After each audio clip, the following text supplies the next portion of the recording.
minsan napapagod po tayo. Amen? Nangihina tayo. But sabi nga ng ambahan ng awitin, rest if you must.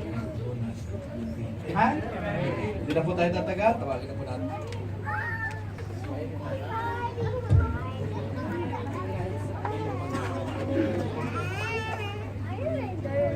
Salamat po sa mga awitin. Maraming salamat din po sa bawat isa na tumutulong. At kaya po nakapatay ang ating mga ilaw kasi malalakas po yan.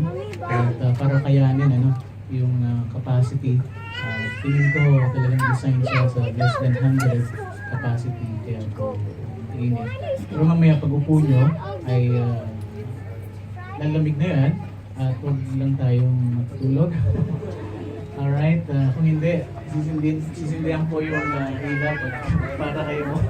Pagising. Alright, thank you very much for your singing at patuloy po tayong manalangin sa bawat isa at maraming salamat kayo po dito.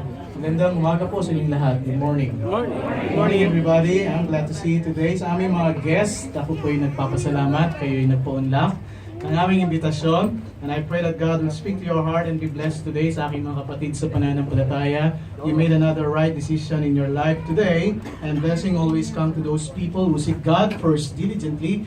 Maraming salamat po. At thank you for joining me today. Shall we recite ang aking pangako sa Panginoong Hesus? Ready?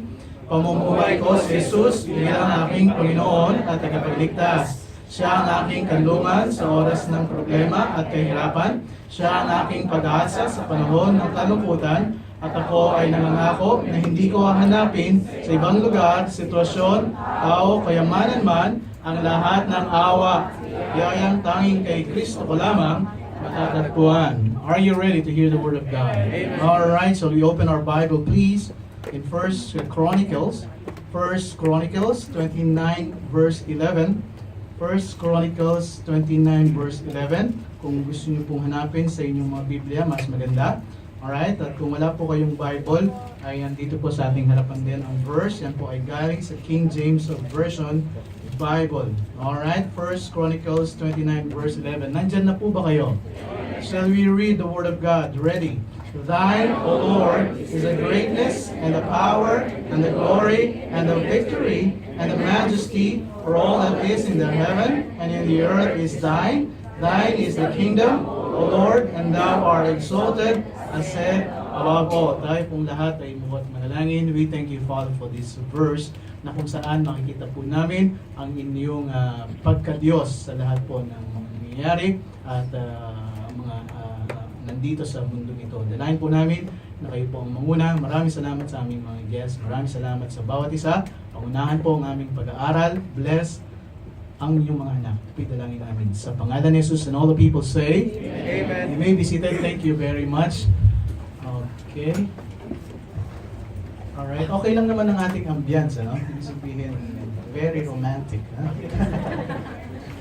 Alright, so pag-pray niyo po ang ating bansang Pilipinas.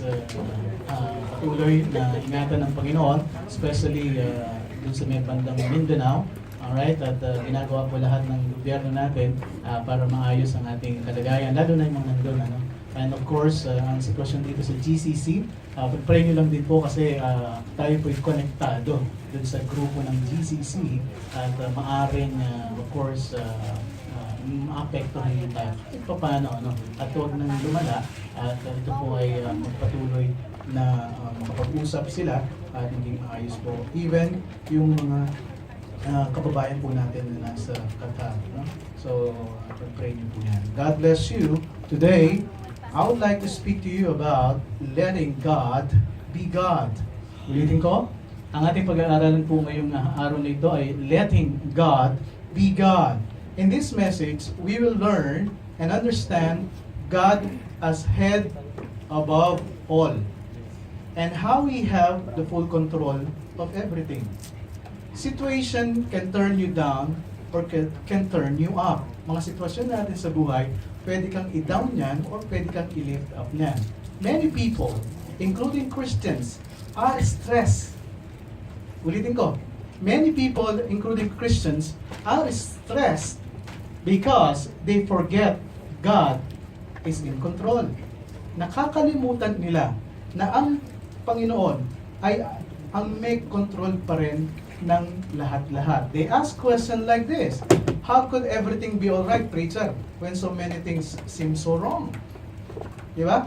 How can everything be right when things often don't go my way? Hindi nga natupad yung aking plano eh. How can everything seem so right, preacher, when there's war in many places?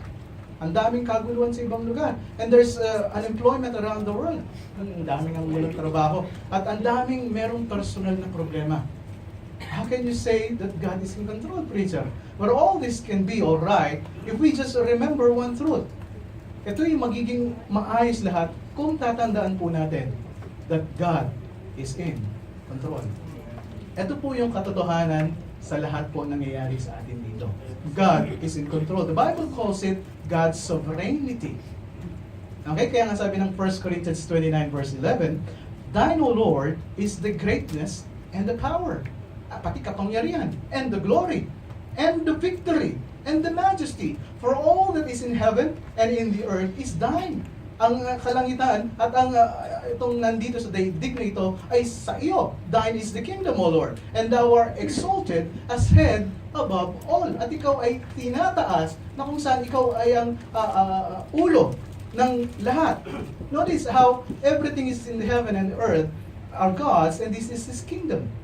And we adore and exalt Him as being controlled in everything, and He's the head above all. God's sovereignty can be seen over many things. God's sovereignty can be seen over nature. Kung titingnan mo, paano mo masasabi, preacher, na God is in control? 148 verse 8 of Psalm. Fire and hail and snow and vapor, stormy wind fulfilling His word. Kung titingnan niyo pong mabuti, sa nature pa lang natin, sa paligid po natin, ang Panginoon, makikita mo that God is in control. And then Isaiah 45 verse 12, I have made the earth and created man upon it, and I even my hands have stretched out the heavens, and all their hosts have I commanded. Ibig sabihin, sabi niya, nakita mo naman ang mundong ito. Ako pa rin ang nagko-command dyan. Clearly, the Bible tells us that God is the absolute ruler and authority over nature. At kung hindi kontrolado po ng Panginoon dyan, anytime pwedeng may mangyari sa atin dito eh. Tama ba? Di ba? Ang earthquake pwedeng mangyari kahit anong oras. Diba? Pwedeng yanigin ng Panginoon ito eh. Pero God is in control. Di ba? Even in the Philippines, although merong mga earthquakes na masasabi natin, pero kung pababayaan ng Panginoon yan, talagang lahat mawawasak. Pero God is in control. He sets it up, He created it, He controls it. And He sustains it, He even overrules it with a miracle when He wanted to. Alam mo, you have to understand this. Napakahalaga sa atin bilang isang mananampalataya that we have to believe that God is in control. See, God's sovereignty can also be seen over history. Ito na, yung mga nangyayari sa ating paligid. Sabi niya, Isaiah 14 verse 25, this is the purpose that is purposed upon the whole earth. And this is the hand that is stretched out upon all the nations. For the Lord of hosts hath purpose. Ang sabi niya ay merong purpose po yan eh. May layunin. Ang sabi niya, and who shall disannul it? At sino? Sabi niya, ang magsasabi na, walang kwenta iyan. And His hand is stretched out, and who shall turn it back? You see, Isaiah 46 verse 10 and 11, the Bible also say, declaring the end from the beginning, and from ancient times, the things that are not yet done, saying, my counsel shall stand, and I will do all my pleasure. Calling a ravenous bird from the east, the man that executed my counsel from a far country, yea, I have spoken it. I will also bring it to pass. I have purposed it, and I will also do it. Kung titingnan niyo pong mabuti, God is in control over history. Ang mga nangyayari po sa atin dito sa mundo nito, especially, sabihin natin sa ating social life, ang Panginoon pa rin ang may control niyan. In fact, it is moving toward a plan, a progress, and a climax. Naiintindihan niyo yung sinasabi ko? There is a plan. God has a plan. And there is a progress. And there will be a climax. Alam niyo yung climax na to? One day, babalik ang Panginoon. Kukunin niya lahat. ang kanyang mga anak, there will be a climb. That's why God is in control. One day, we will understand all is a part of God's plan. Maintindihan po natin na merong plano ang Panginoon. Thirdly, God's sovereignty can be seen over our lives. Ang control ng Panginoon ay nasa ating buhay. God is in control over yours and my life. Truly, there are many factors which you have absolutely no control over it. Di ba? Hindi mo naman kinontrol kung kailan ka isisilang eh. You see, God is in control over yours and my life. When and where you were born. Kung kailan at saan ka pinanganak, yan po'y kontrolado ng Panginoon. Di ba? Kung bakit sa Pilipinas tayo pinanganak, merong layunin ng Panginoon. Di ba? At kung kailan ka, di ba merong mga 1960 pa dito na pinanganak. Sino yung mga yon? Umamin kayo. Yung mga 1948. Umamin kayo isa. Umamin kayo. See? Ang Panginoon po, kontrolado niya kung kailan at saan tayo ipapanganak. Sabi ng Acts 17:26, "And hath made of one blood all nations of men, for to dwell on all the face of the earth, and hath determined the times before appointed, and the bounds of their habitation." Sabi niya, alam na alam ng Panginoon kung saan ka ipapanganak. At kung kailan. How long you will live. Kung ilang taon kang mabubuhay dito. Alam na alam ng Panginoon yan. Sabi ng Job 14, verse 5, "Seeing his days are determined, the number of his months are with thee, thou hast appointed his bounds, that he cannot pass." See, alam na alam ng Panginoon, Brother Julius, kung hanggang kailan ka mabubuhay sa mundo ito. Diba? Wala kasi ng dalawang Friday, kaya susunod ka. Ay, babawi ako. How long you will live. And then, what natural talents you will have. Sabi niya in Exodus 31 verse 1, "And the Lord spake unto Moses, saying, See, I have called my name by name Bezalel, the son of Uri, the son of Hur, of the tribe of Judah, and I have filled him with the Spirit of God in wisdom, and in understanding, and in knowledge, and in all manner of workmanship." Titingnan po natin itong lahat. Your talents and temperaments have been given because God wills it. Kasi kalooban po ng Panginoon to. From here, we can talk about many things that are out of control. But, they are not out of God's control. Marami tayong pwedeng pag-usapan dito na kung saan ang dami mong tanong, bakit ba nangyayari to, preacher? You may ask, preacher, do I have a free will then at all? Meron ba akong free will? You see, the Bible says, yes, you do, but it's not totally free. What do I mean by that? You see, it's like you were playing a game of chess with one of chess master. Pwede mong galawin lahat ng iyong mga tira, pero hindi mo pwedeng sabihin na dahil magaling siya, mananalo siya. See? Hindi mo kontrolado lahat. Or you could get on a cruise and go to, say, Bahamas, and you're free to go to the second deck, third deck, fourth, fifth, sixth, and even eat meals in seventh floor. You see, sit out by out by the swimming pool, play cards, and do whatever you want to do on the boat. But are you going to change the destination? No. Tingnan po natin ito. Same is true here. Ano po? You do have freedom in life in many areas. Yes. God gives you the freedom to choose how you respond to it. But you do not have control over the totality of your life. And when you think about that, it really becomes a comfort. Kasi maraming mga tao ngayon, gusto nila kontrolin nila lahat ang mga nangyayari sa kanilang paligid at sa kanilang buhay. Ano ang nangyayari? Stress sila sa ating sila. Even sa pagpaplano ng buhay nila, kailangan nilang sila ang gumawa para makontrol nila ang mga sitwasyon sa buhay. Pero hindi. You see, today, quickly, I want to give you the implication of this truth. How it relieves us from stress when we realize the world does not depend upon us, but God is the sustainer and the controller and head above all. how God's control or God's sovereignty impacts three areas of our life. How God controls affects me. Because God is in control, my plans have a limit. Ulitin ko, dahil ang Panginoon, kontrolado niya ang mga nangyayari dito, my plans have a limit. Sabi ng Proverbs 19 verse 21, there are many devices in a man's heart. Nevertheless, the counsel of the Lord, that shall stand. You see, plano ka na ng plano. Plano ka ng plano. Pero ang tanong dyan, did you include God in your plans? Kasama ba ang Panginoon dun sa planong niya? See, many are the plans in a man's heart, but it is the Lord's purpose that prevails. Lalo na yung mga Pilipino, alam niyo po ba, pagka sila po ay nakapag-abroad, ito na-overwhelm. Bakit? Sa Pilipinas, di ka naman sumasahod ng ganyan. Di ba? Eh dahil sumasahod ka ng malaki dito, anong mangyayari? Pagtanggap ng sahod mo, naku, overwhelm. Naku, dami ko pera. Di ba?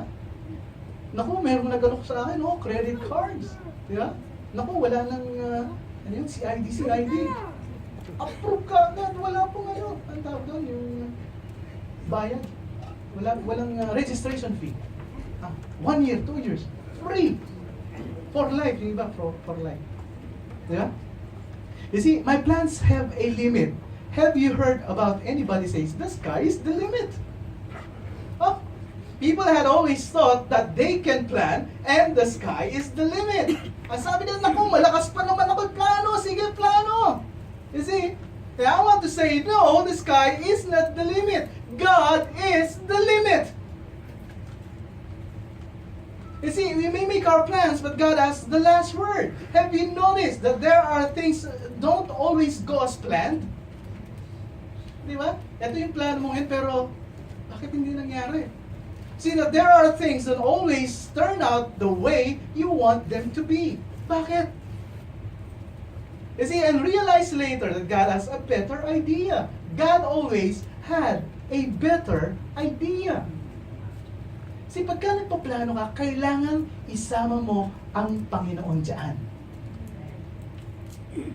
See, pagka ikaw ay nagplano at wala ang Panginoon dyan, nako, sasabihin ko sa'yo. One pastor testified, one time early in years, when my hair was down to my shoulder, my goal in life was not to be a pastor. It was to be a policeman. Pero ibang plano ng Panginoon. Di ba? Ginawa niya akong pastor. And how many of you did marry the first person you thought you were going to marry? Diba? Ilan ng mga sa atin dito? Naku, ito na yung pakakasalan ko. After a while, hindi ka kinasal. Doon, sa unang nakilala mo. Tama ba? You see, how many of you are now in jobs you did not think you would be in 10 years ago? Diba? Marami sa atin dito, college graduate, pero ano yung trabaho mo? Out of your profession. See, God changes our plans. Bakit ka mo? Because God is in control. My plans are limited. You see, do you understand mga kapatid kung anong ibig sabihin nito? The Bible says, Proverbs 27 verse 1, ito laging ginagawa natin. Boast not thyself of tomorrow, for thou knowest not what the day may bring forth. Malakas pa naman ako preacher eh. Meron pa naman next Friday eh. Next Friday na lang ako maglilingkod. Preacher, wala pa naman akong sakit eh. Ayos lang yun. Kayo, matatanda na kayo, preacher. Kami, bata pa. Ito naman ang sasabihin ko sa inyo. Kami matatanda na. Nung dumating sa UAE, ilang taon na tayo, Brother Julius? 20? 30 na. Oo. Kayong mga dumating dito na 21 years old, 20 years old, at makapagtrabaho pa kayo dito, sabi ko sa inyo. Di ba? Talaga naman, mas hihigitin nyo pa yung mga nangyari sa amin sa buhay nyo. Kung talagang magtitiwala lang kayo sa Panginoon. Boast not thyself, sabi niya, huwag na huwag mong ipagmamayabang ang bukas dahil hindi mo alam kung ano ang mangyayari dito. Di ba nga, biglang-bigla, mag-a-announce ang GCC. Sabi nila, Qatar ayaw na namin kayo. Dahil kayo yan. Sabi niya, pag kami nag-uusapin, pag kami nakarinig, kukulong tayo. Baka kami ano dito. Makulong tayo. Kaya, tanggal ko yun. Kukulong. Kasi nobody knows. Diba? Walang nakakaalam. Eh ngayon, ano nangyayari? Separated yung kata. Hindi tayo makakonect doon. Diba? Sila rin, hindi sila makapunta dito. See? Most of the guys of tomorrow. That's only one example. You see? There's a wrong attitude here toward your plans. What is it? Presumption. Lagi tayong nagpe-presume. Naku, preacher, talagang yung pananampalataya ko naman eh, talagang ganito kataas, preacher. Siya nga. Tignan natin. Di ba? When I think I've got it all figured out, I've got my 10-year, 20-year, 50-year, 1 life, 2 life goals, fine, make your plans. But life is unpredictable. Hindi mo naman alam kung anong mangyayari bukas eh. Hindi ba?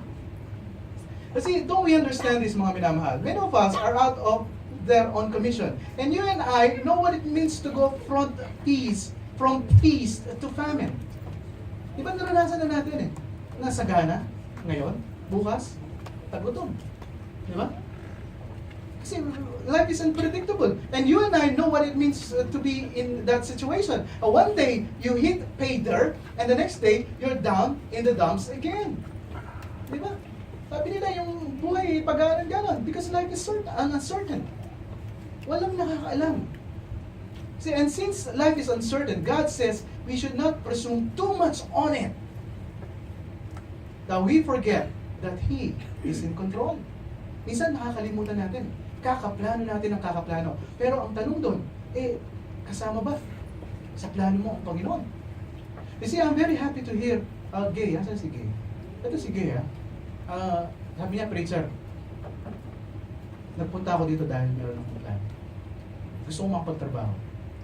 May pamilya to, may 2 anak. Sabi niya, preacher, etong gagawin ko. Prayer ko. Sabi niya, yung Friday na pananambahan ko, i-dedicate ko sa Panginoon. Kahit na anong mangyari, i-dedicate ko yan sa Panginoon. Anong trabaho? Nakahanap siya ng trabaho. Ang dami niyang offer eh. Accountancy, di ba? Accountancy ka, di ba? Okay, accountancy to. Pero ang trabaho niya ngayon, ano siya? Cleaner. And you have to be proud of that. Bakit ka mo? Sabi mo, bibigyan ko ng panahon ang Panginoon. Sabi ko, hindi ko nakita yung posisyon niya. Hindi ko nakita kung ano yung gagawin niya. Ang nakita ko, kung ano yung pananampalataya. Sabi ko, 1 year, 2 years, sige, dyan ka. Tingnan natin kung ano ang gagawin ng Panginoon sa iyo. Kasi, si katsat ko to, si Eman, kagabi. Sabi niya, preacher, medyo okay na po yung application ko dun sa isa. Sabi niya, ang plan ko talaga, preacher, makapaglingkod ako sa Panginoon. Sabi ko, mas matutuwa si sister niya. Tawa siya. At sabi niya, the preacher, dinedicate ko na sa Panginoon.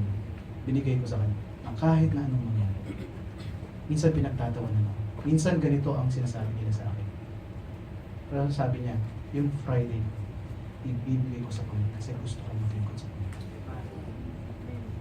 You see, many of us sometimes forget that God is in control. James 4:14 and 15, the Bible says, whereas ye know not what shall be on the morrow, or what is your life. It's even a vapor that appeareth for a little time, and then vanisheth away. For not ye ought to say, if the Lord's will, we shall live and do this or do that.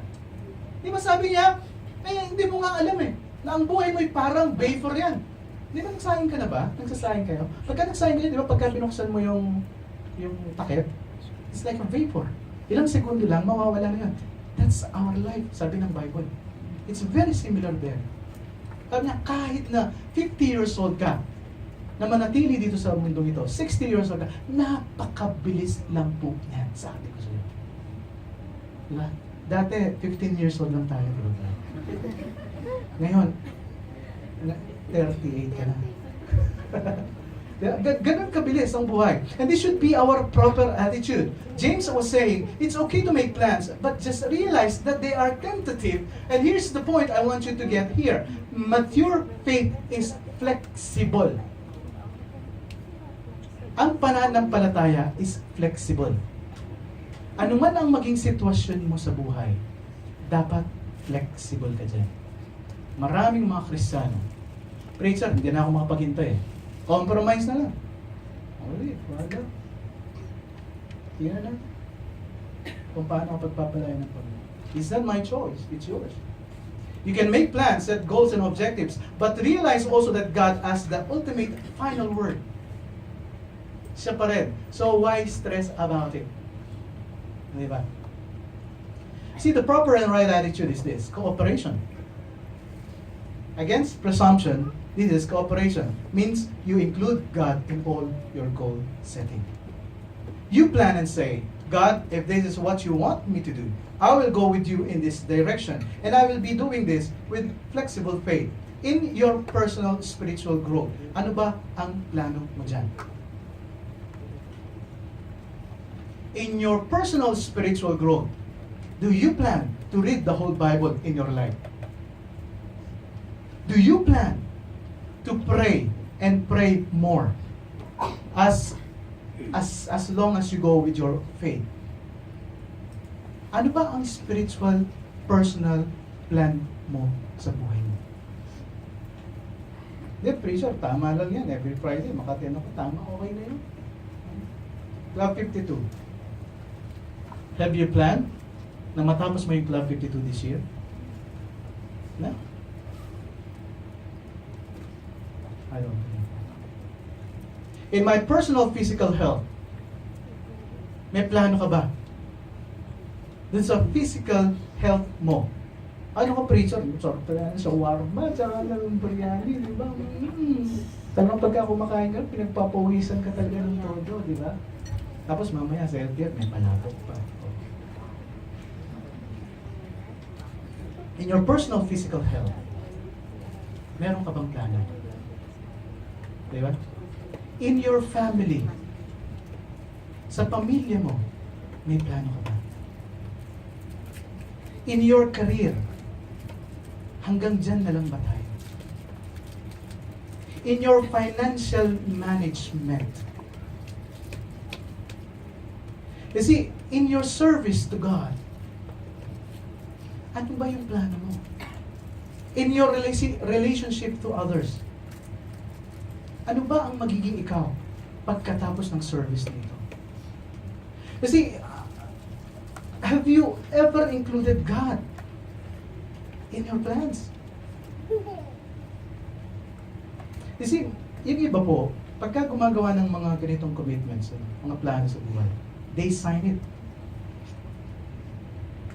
See, they sign it, at meron silang tinatawag dun Dio Valiente, DV. They sign it. Panginoon, ito po yung plano. I'm going to sign it. You see, we should make our plans counting on God to direct us. You see, it's already June 2017. If you're going to check kung anong nangyayari sa buhay mo, ano na ba ang pagkakaiba niyan kaysa last year? You see, Proverbs 16 verse 9 says, the Bible says, a man's heart deviseth his way, but the Lord directed his steps. Sabi niya, okay, gumawa ka ng plano. Pero ang Panginoon pa rin ang didirect ng kayong mga kubang. See, God says, have a proper right attitude, cooperation with the Word of God. Include God in your plans. Bakit ka mo? Kasi limitado lang po yung buhay natin. And then, because God is in control, my plans have a limit, and then my problems have a purpose. Ang aking mga problema, meron pong layunin yan. Sabi ng 1 Peter 1, 6 and 7, wherein ye greatly rejoice, though now for a season, if need be, ye are in heaviness through manifold temptations, that the trial of your faith, being much more precious than of gold that perisheth, though it be tried with fire, might be found unto praise and honor and glory at the appearing of the Lord Jesus Christ. Tingnan niyo pong mabuti. God knows what's going on. Alam na alam ng Panginoon kung ano po ang nangyayari. Alam niya yan. Hindi mo pwedeng sabihin, ako, wala naman tatapakin sa akin ang Panginoon eh. No. God knows what's going on. Alam na alam niya kung ano ang sitwasyon mo ngayon. Alam na alam niya kung ano ang problema mo ngayon.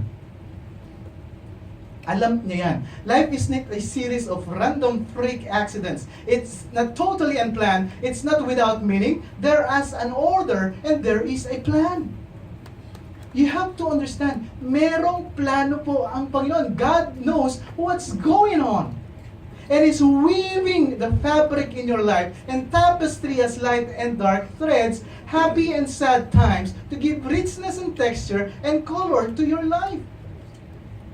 Pagka pinagdugtong-dugtong ng Panginoon ang buhay na yan, makikita mo kung gaano nakaplano ng maayos ang buhay mo. And He's saying that nothing can come into the life of a child of God without God's permission. Lalo na pagka ikaw ay anak ng Diyos. You are protected. See, everything is Father filtered. See, pinifilter yan. Anak ko yan, huwag mong gagalawin yan, ha? Naku, ito nga, tapat yan sa akin, sa paglilingkuran. Huwag mong sasaktan yan. See, everything, don't misunderstand me. I'm not saying that everything that happens to your life is God's perfect will. No. That's just not true. You see, there's a lot of things that are not God's will. If you go out and sin, that's just God's will. Pagka ikaw lumabas na magkasala, hindi naman kalooban ng Panginoon yun eh.